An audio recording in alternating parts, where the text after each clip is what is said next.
alhamdulillah di tahun 2025 ini kita sudah memasukkan revisi Undang-Undang Sisdiknas sebagai bagian dari prolegnas prioritas.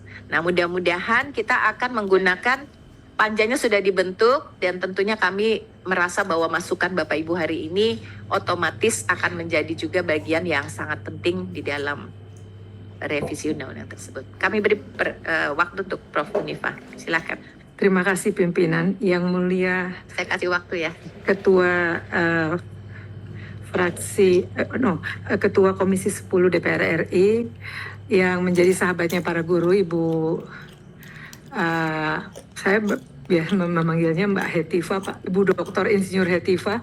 Jadi kami ingin sampaikan juga bahwa kami sangat mendukung revisi Undang-Undang Sisdiknas.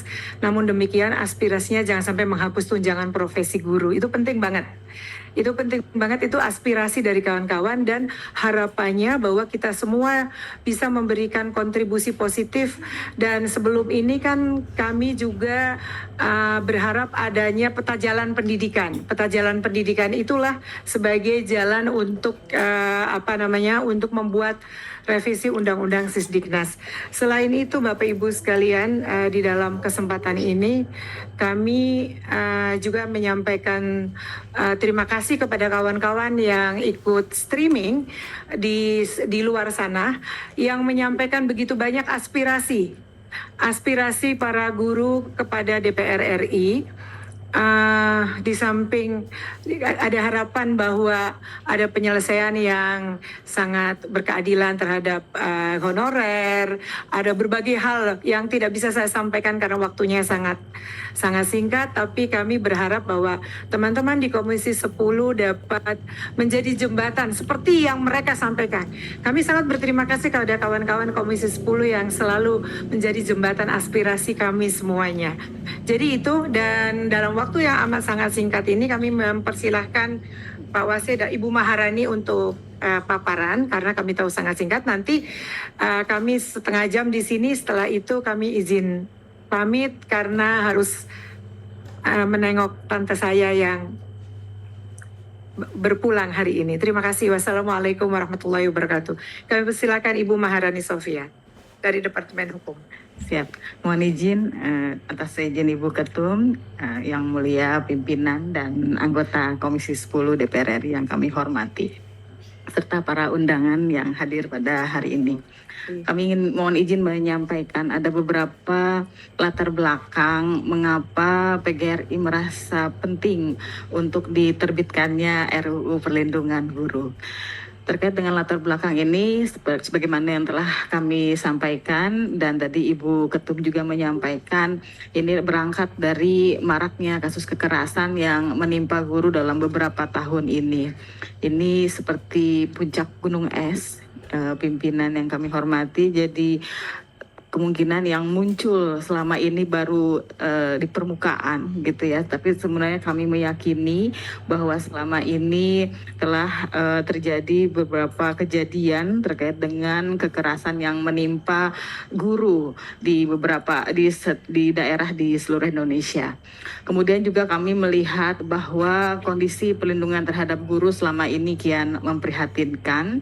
Ini juga menyangkut adanya ketentuan peraturan perundang-undangan yang ada saat ini seakan tumpul, dan kami melihat ini tidak memadai dalam memberikan perlindungan terhadap guru selama ini. Kemudian juga kami melihat tidak adanya keseimbangan antara hak anak dan perlindungan bagi guru dalam beberapa penyelesaian perkara kekerasan yang terjadi di dunia pendidikan. Seperti yang disampaikan Ibu Ketum tadi, bahwa ini adalah mandat dari seluruh anggota PGRI di Indonesia yang kemarin sempat dideklarasikan dalam konferensi kerja nasional, dan meminta pengurus besar PGRI beserta juga para wakil anggota DPR RI Komisi 10 yang kami muliakan untuk dapat menyusun atau menerbitkan rancangan undang-undang tentang perlindungan guru. Selanjutnya,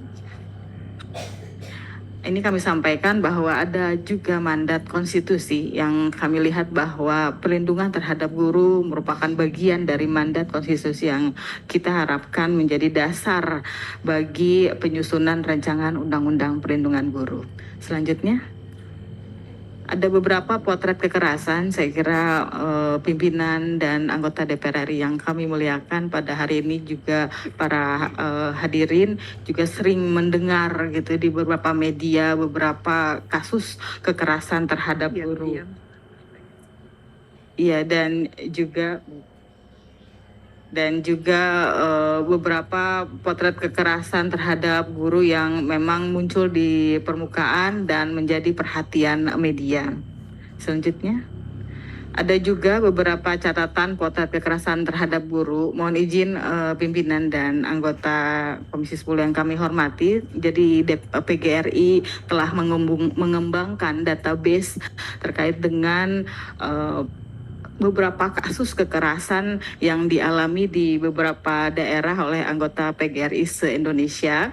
Dari hasil database ini memang mohon izin kami belum sampaikan di sini karena memang belum semua data masuk, tapi mohon izin nanti kami akan serahkan menyusul untuk menjadi dasar pertimbangan pimpinan dan anggota Komisi 10 untuk mempertimbangkan betapa besarnya atau betapa maraknya kekerasan terhadap guru di dunia pendidikan yang kita alami.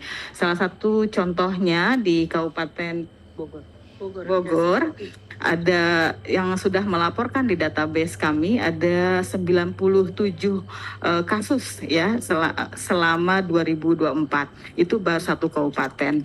Tentunya ada semua provinsi di seluruh Indonesia yang merupakan anggota PGRI juga saat ini mulai mengisi database tersebut dan kiranya dapat kami sampaikan menyusul kepada pimpinan dan anggota DPR RI Komisi 10.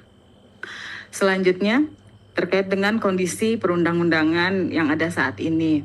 Beberapa wacana publik memang menyampaikan bahwa sudah ada banyak peraturan perundang-undangan yang mengatur tentang perlindungan guru. Misalnya di ketentuan Undang-Undang 20 tahun 2003 di Sisdiknas, kemudian di Undang-Undang nomor 14 tahun 2005, kemudian juga ada peraturan pemerintah 74 tahun 2008, telah ada juga putusan Mahkamah Agung nomor 1554 yang dalam putusan terkait dengan kasus Saifuddin itu juga menyatakan bahwa guru tidak dapat dipidana dalam menjalankan tugas di dunia pendidikan. Dalam putusan itu juga jelas dicantumkan amarnya. Namun demikian meski ada juga terakhir yang kami terima yaitu keputusan Dirjen Guru dan Tenaga Pendidikan yang baru diterbitkan tahun 2024 tentang petunjuk teknis pelindungan pendidik dan tenaga kependidikan dalam pelaksanaan tugas. Namun demikian, fakta di lapangan yang kami hadapi selama ini dalam menangani kekerasan terhadap guru di dunia pendidikan, kami melihat bahwa peraturan perundang-undangan yang ada cenderung tidak bergigi dan juga dalam menjamin perlindungan terhadap guru. Kami juga menghadapi fakta bahwa aparat penegak hukum hampir tidak pernah menggunakan ketentuan perlindungan guru dalam penanganan kasus yang melibatkan guru. Selain itu juga ketentuan peraturan yang ada juga tidak mencantumkan sanksi pidana terhadap pihak-pihak yang tidak adanya sanksi pidana terhadap pihak-pihak yang tidak memberikan perlindungan terhadap guru berdasarkan ketentuan peraturan perundang-undangan yang ada. Selain itu juga jaminan perlindungan dalam ketentuan peraturan perundang-undangan yang ada juga tidak memberikan perlindungan guru apabila guru sebagai terlapor, sebagaimana yang telah terjadi kepada Ibu Supriani beberapa bulan terakhir gitu ya, karena yang bersangkutan sebagai pelapor. Ketentuan peraturan perundangan hanya menempatkan guru apabila ia sebagai korban. Padahal upaya kriminalisasi telah menempatkan guru seolah-olah sebagai pelaku. Padahal faktanya seperti yang dilakukan, misalnya seperti yang terjadi dalam kasus Ibu Supriyani, bahwa ternyata putusan membebaskan dan menyatakan bahwa Ibu Supriyani tidak melakukan tindakan kekerasan sebagaimana yang dituduhkan.